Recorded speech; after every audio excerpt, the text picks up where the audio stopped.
Hello everyone. Let me just readjust myself. So today we're going to be going over time management, how to gain time, and how to become more efficient with our time. So this is a common problem I get with quite a few clients is when they miss workouts is due to a time management issue.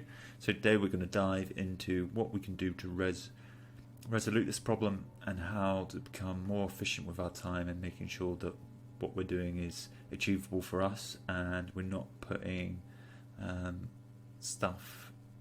prioritizing stuff that can be maybe put a day away, or we're not scheduling a good timetable, so on and so forth. So we're going to dive into how to be more effective with our time and how to gain some more time. So first of all, lists and reminders. So making sure our lists are achievable for our day and we're not setting an ungodly amount of tasks to be completed in one day is something that is very, very common with individuals. So people will put down maybe 10 things to be completed in one day, and if something's going to give, and sometimes it's their gym session to be completed in probably, maybe if anything, a mundane task that doesn't actually need to be completed. So what I'd suggest is having 3 to 4 tasks a day and prioritizing them tasks as urgent, and completing them day to day is going to have yield a better effect long term than burning yourself out and completing a lot in one day and then not a lot the other. So consistency over the long term. So, and the lists, I would also recommend not having a list longer than 10 items on that list. If it starts going over, then you need to start thinking, maybe I should stop adding things to the list and start doing things on the list as well. So that is also a thing that can be an issue. So making sure we're prioritizing the things that are the most important. Often gym gets neglected as it's most people train at the back end of a day.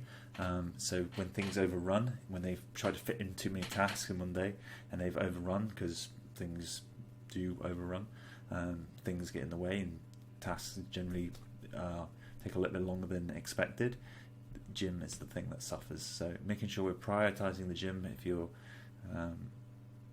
putting that down on the list, and give yourself maybe some buffering time either side of that of these tasks, and making sure that it's actually realistic.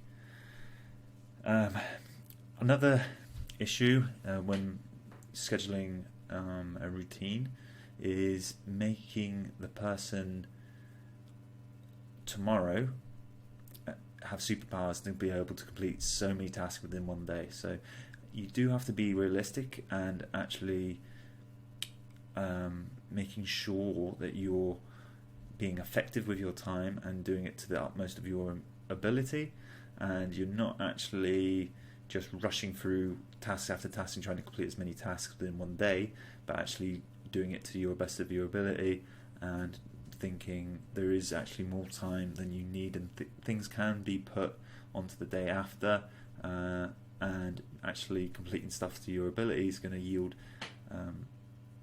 a better standard to your, say it's at work, people are going to refer to you for completing that work to a better standard rather than being someone that just completes a lot of work but to a very poor standard. So I actually think, do you want to be known as the person that's actually known for completing high quality work, or the person that completes, well, rubbish work but a lot of it? So that's something to consider when completing your work as well. Okay, so creating your schedule. What can you complete in your worst week if everything F's up? So what is it that you can complete from day to day that's actually going to be effective for you? I'm just going to make myself a little bit smaller if I can. I'm not going to touch it. So making sure that your schedule is actually got some buffer time, and something that you can achieve within your worst week is something that I say often, especially when people are starting up. with their training. So make sure to have periods of time of not being over realistic,